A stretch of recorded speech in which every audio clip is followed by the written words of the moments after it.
guys, it's Jaden. Welcome back to my channel. On today's video, I will be diving into my insights and experience on the food, nutrition, and supplements during phase 3 of my adrenal fatigue, chronic stress, and anxiety caused health crash that I recovered from a few years ago. I highly recommend that if you are researching this subject, like adrenal fatigue help, adrenal fatigue recovery, anxiety disorder, symptoms, and stuff like that, check out a lot of my videos on my channel. There are many playlists that I've also built up around this topic. I've dedicated a majority of portion of my videos on my channel so far on the subject.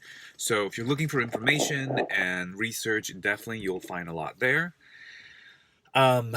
So before we get into the video, as usual, I am not a medical doctor or a therapist, and I do not replace one for you. So please do your own research, consult with your own healthcare professionals before taking on any health advice.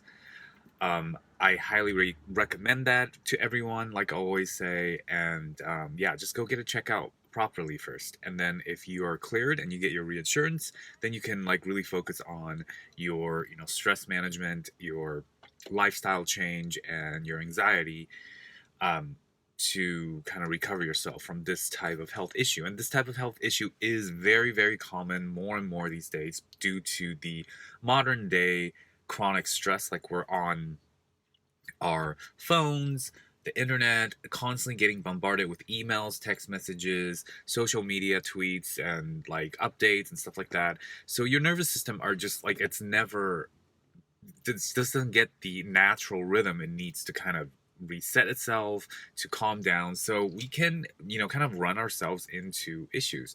On top of that, personally, I was overtraining as like a very high level athlete, and I was under eating because I was very focused on perfection, and so I dieted all sorts of ways, really extreme, to be as peak as I can be, because I have a passion for aesthetics, which I I find that to be a good thing. It's just that my path of doing it was skewed, and was through this health crash that I learned that I could still have those desires and those preferences, but I don't have to do it in the way that I have been doing it most of my life prior to this.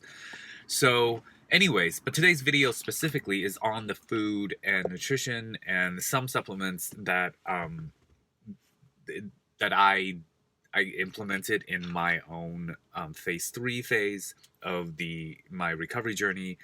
I have videos specifically on the phases, so definitely check those out if you don't know what I'm talking about. It's just a concept that I came up with to kind of timeline and time stamp my recovery so it's easier to understand. I've done 2 other ones prior to this in this series, so check out the phase 1 food and phase 2 food.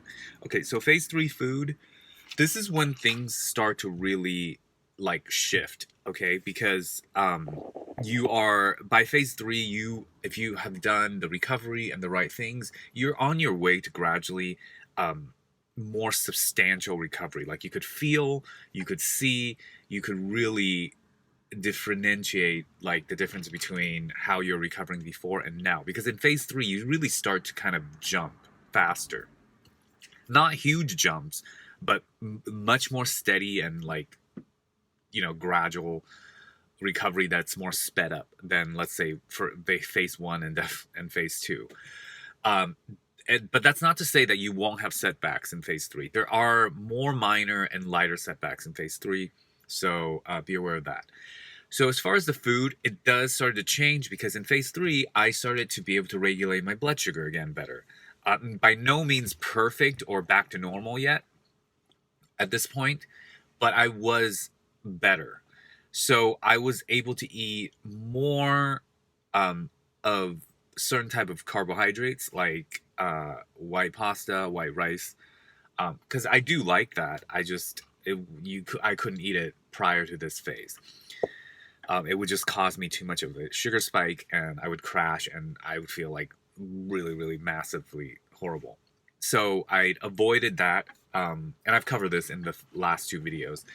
But in phase 3, I started to be able to eat some of it, like some pasta salads made from like white pasta.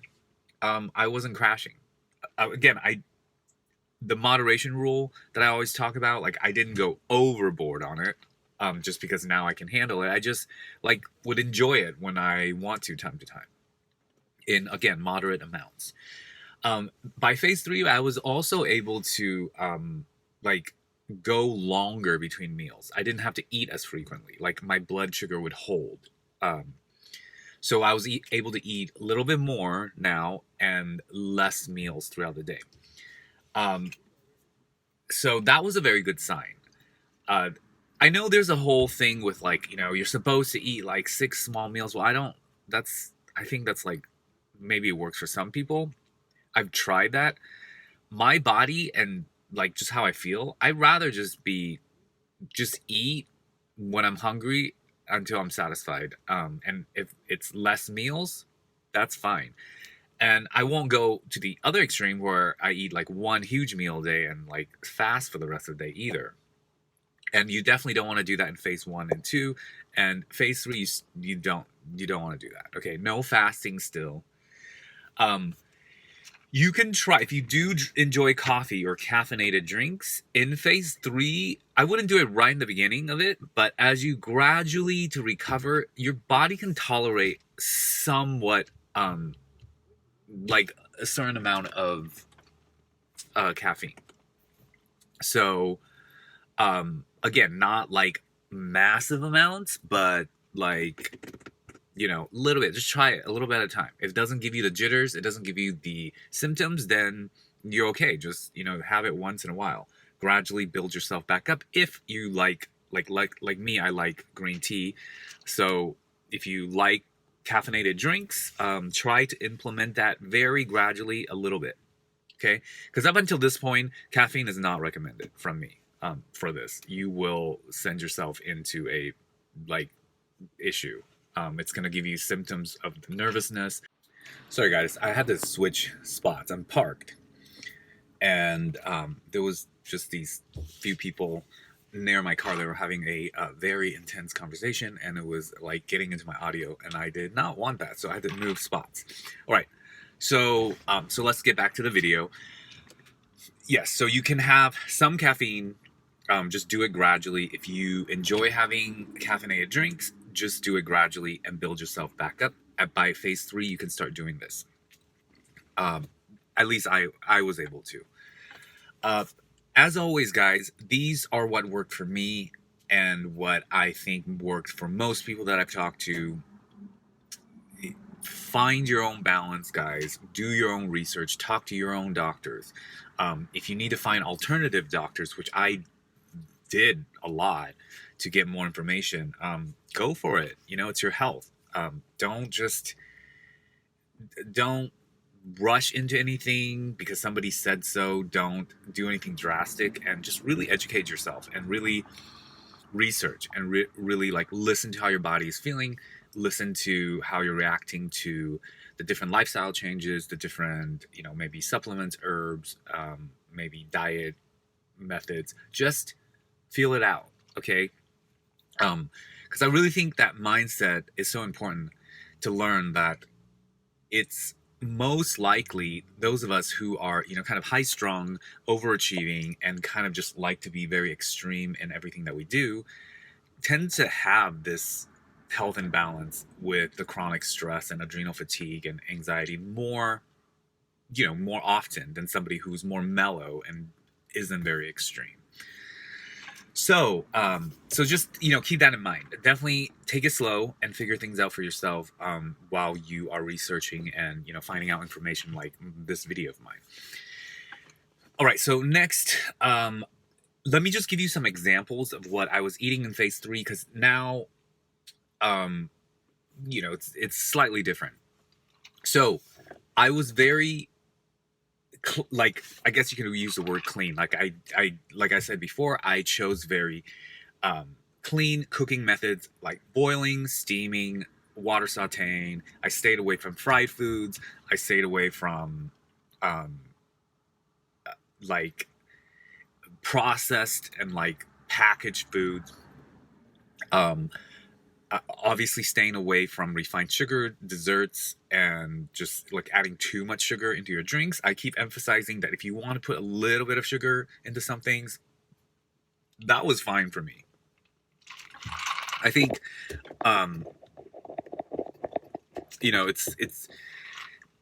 it falls in the same rule of moderation. Like, you can have a little bit and your food will taste good, but if you go overboard because you can't have just a little bit of something, then it's going to cause a problem. So really take a look at that. I really took a look at that about myself. It was like instead of just, if somebody was like, oh, it's good for you to implement, like, I don't know, we'll just make an example, like implement beets because it has really good vitamins. So if I was inspired by it and I decide in myself that, okay, beets are good, I'm going to do this. Instead of just adding simply more beets and benefiting from the high nutrient content and all the health benefits from it, I would be like, okay, now I'm going to go buy 20 pounds of beets, organic. I'm going to prep them. I'm going to juice them in the morning and then add them to my salads. Like, I'm giving you an example. I didn't actually do this exact thing, but that's how I was in my personality. And I mean, that's how I am naturally. But I had to retrain myself out of that type of mindset because it got me the health crash and it doesn't help me get out of it at all. It did not help me heal if I had kept that type of relationship with my life and my choices and action. So that's really something to look at, and that really relates to food. I've mentioned this in the previous 2 videos. It's like how you go about your diet is so important. Not just what you eat, but like how you go about implementing a new regimen that's balanced. Like somebody can tell you, like I'm telling you, this and that, but if you approach it with this obsessive mindset, this overachieving mindset, and that like when you don't stick to it perfectly in a perfectionist mindset, then it's like, you guilt trip yourself or you're stressed out. Guys, that's just adding fire or gas on top of fire, because you're just taking a new healing element and making it actually what's causing the imbalance, which is stress, anxiety, extremes, overdoing. So try not to do that. That is very important. Okay, so keep in mind, with all this information, also change your mindset on it. I think that really helped me, and I think it will really help you if you're going through the same type of thing as I am. So some food examples. I would just take a plate. I would just, half of it would just be vegetables. And at phase 3, I could stir fry some vegetables, with some olive oil or avocado oil that I use. I don't use coconut oil, not to cook with too much. I do use it, but I'm not one of those people who is super into coconut oil all the time because it does have saturated fat. And again, this is unique to me. They say that coconut oil saturated fat is okay. And for me, I didn't feel great when I ate too much coconut oil, so I didn't. I switched to avocado oil, and that one felt great.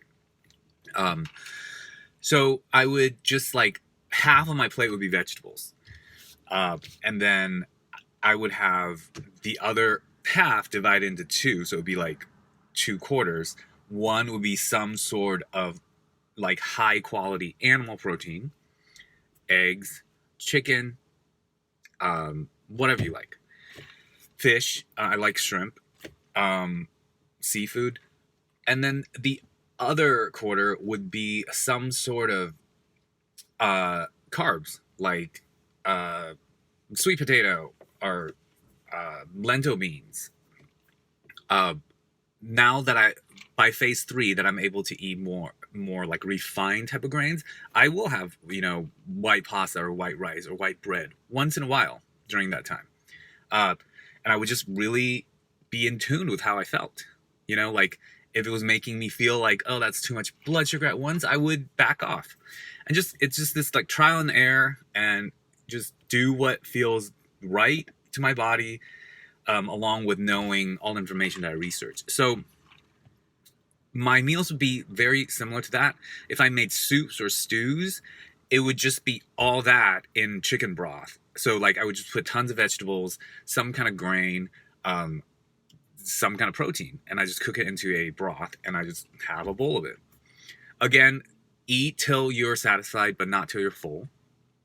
And by this point, like I said, I could handle eating less frequent meals with a little bit more quantity each time, and like longer time between meals without feeling like I was going to crash. Now, whereas before this, I had to eat more frequently to keep my blood sugar level, because I was just like spiking and crashing before.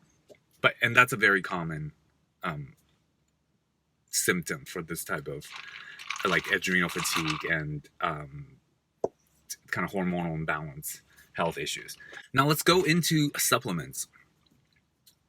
By the middle of phase 3, my body had healed like tremendous amount compared to phase 2. So I was able to handle a few supplements that I wasn't able to handle before. One is DHEA. And once my body was able to handle it, it really did help me in a lot of ways. So with adrenal fatigue, your adrenals can be like depleted from DHEA.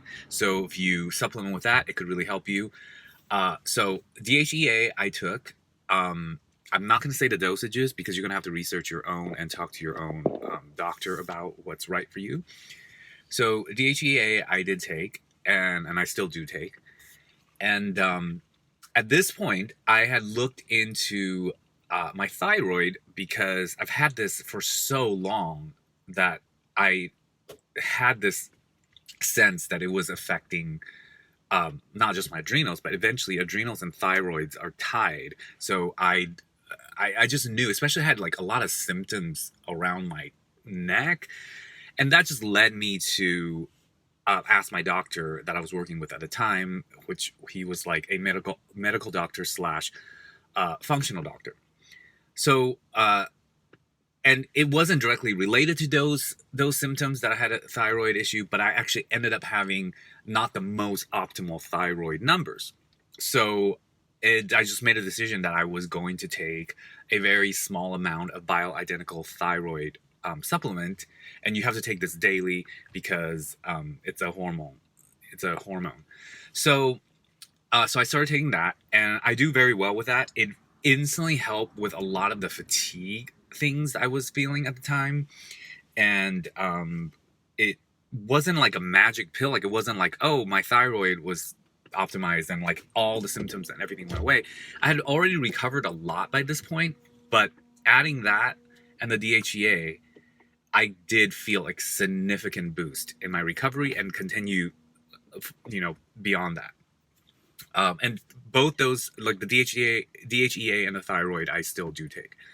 I also started taking vitamin D, and I really recommend if you do well with licorice, which I didn't do well prior to it, it really is helpful. Like, especially in the form of licorice tea, you don't actually have to take the tinctures. Like for me, the tea works fine, but the tinctures are too intense, and it just gives me like reverse effect. So, but if you can handle the concentrated tinctures, that's very good for the lethargic, like super fatigue, like you don't know why, like blood sugar type of issues that's caused by adrenal fatigue and anxiety disorder. So those would, you can continue to take the holy basil, tulsi, like I said, in either the tincture or the tea form, and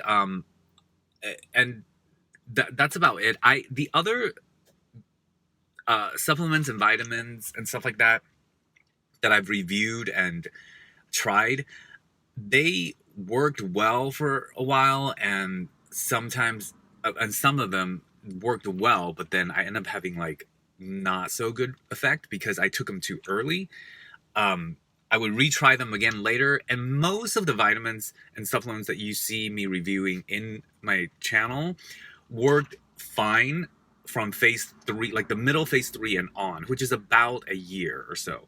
But before that, they could work well for me at the time when I did the video, but then realizing like a few months later that I was taking them too early, and it started causing me to have like reverse effect, which what I mean by that is that it would actually eventually overstimulate me instead of actually getting me to feel better with all the symptoms. So there was a period between phase 2 and the middle phase 3 that I just like stopped taking a lot of it because it wasn't working, and then I reintroduced them in middle phase 3. So as you can see, phase 3 is like major changes. You can eat differently, more back to normal without symptoms for me, or reactions or triggers for me with the blood sugar. And you can also implement more supplements, and it would actually help you instead of like overwhelm you at this point. So that's about it, guys. And along with all that mental, mindset approach to extremes with food, that really helped. I hope this video is helpful and that you got some good information from it. Let me know down in the comments below. Don't forget to subscribe, like, and hit the bell icon.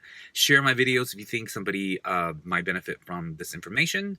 I hope you're having a great weekend, and I look forward to seeing you on the next video, which will probably be the phase 4 food.